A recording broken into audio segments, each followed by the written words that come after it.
Jafar Khairumaratu diduga manipulasi keuangan daerah, kerugian negara capai 2,5 miliar rupiah. Sekretaris Daerah atau Sekda Kabupaten Seram bagian Timur, Jafar Khairumaratu diduga melakukan manipulasi dalam pertanggungjawaban keuangan daerah bersama dengan terpidana Idris Lestaluhu yang sebelumnya menjabat sebagai Bendahara Sekda Kabupaten SBT. Hal tersebut diungkapkan Asisten Intelijen Rajendra D. Wiritanaya dalam konferensi pers di kantor Kejaksaan Tinggi Maluku Sabtu 17 Agustus 2024. Dikatakan Jafar Khairumaratu juga bertindak sebagai kuasa pengguna anggaran atau KPA yang membuat dokumen fiktif hingga manipulasi dokumen keuangan saat pengajuan kwitansi dan surat perintah membayar atau SPM. Dikatakan dalam perkara ini telah menyebabkan kerugian negara sebesar 2,5 miliar dari hasil perhitungan kerugian negara oleh Inspektorat Provinsi Maluku. Diberitakan sebelumnya pada Sabtu 17 Agustus 2024 pukul 11.15 waktu Indonesia Timur, Kejaksaan Tinggi Maluku berhasil mengamankan Sekda di rumah kontrakan oleh tim tangkap buronan atau tabur di Desa Waimital, Kabupaten Seram bagian Barat. Sekda kemudian dibawa ke kantor Kejaksaan Tinggi Maluku untuk dilakukan pemeriksaan pada pukul 3 sore hingga 5 sore.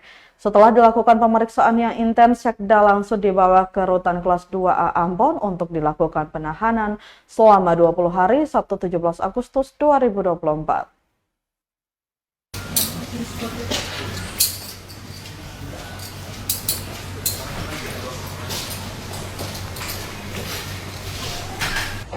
Itu yang diduga pada tahun 2021 terdapat belanja langsung dan tidak langsung pada Sekda Kabupaten Seram bagian Timur sebagaimana termuat dalam DPA SKPD di tahun 2021 yang nilainya belanja langsungnya 12.999.905.293 rupiah dan belanja tidak langsungnya 16.049.553.620 rupiah, sehingga totalnya tuh 28.839.458.913 rupiah sebagai pengelola keuangan pada Sekda Kabupaten Seram bagian Timur, yang mana tersangka DK ini bersama dengan terpidana Idris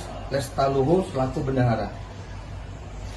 Jadi diduganya adalah fiktif, markup dan sebagainya, serta telah dimanipulasi beberapa dokumen-dokumen keuangan pada saat pengajuan kwitansi dan SPM dari terpidana Idris Lestaluhu sebelumnya selaku bendahara pengeluaran dan tidak pernah dilakukan pengujian, namun oleh tersangka Dr. Andes DK langsung ditandatangani dalam kapasitas selaku pengguna anggaran. Jadi perkara ini bermula dari surat perintah penyidikan penetapan tersangka pada tanggal 29 Januari 2024 yang sudah dipanggil sebanyak 3 kali secara patut. Jadi pada tanggal 13 Februari 2024, pada tanggal 28 Februari 2024, dan tanggal 15 Maret 2024. Sehingga pada bulan Mei kita mengajukan surat pencarian DPO kepada Kejaksaan Agung. Makanya alhamdulillah pada hari ini Sabtu telah berhasil diamankan. Ada yang perlu sampaikan, Pak?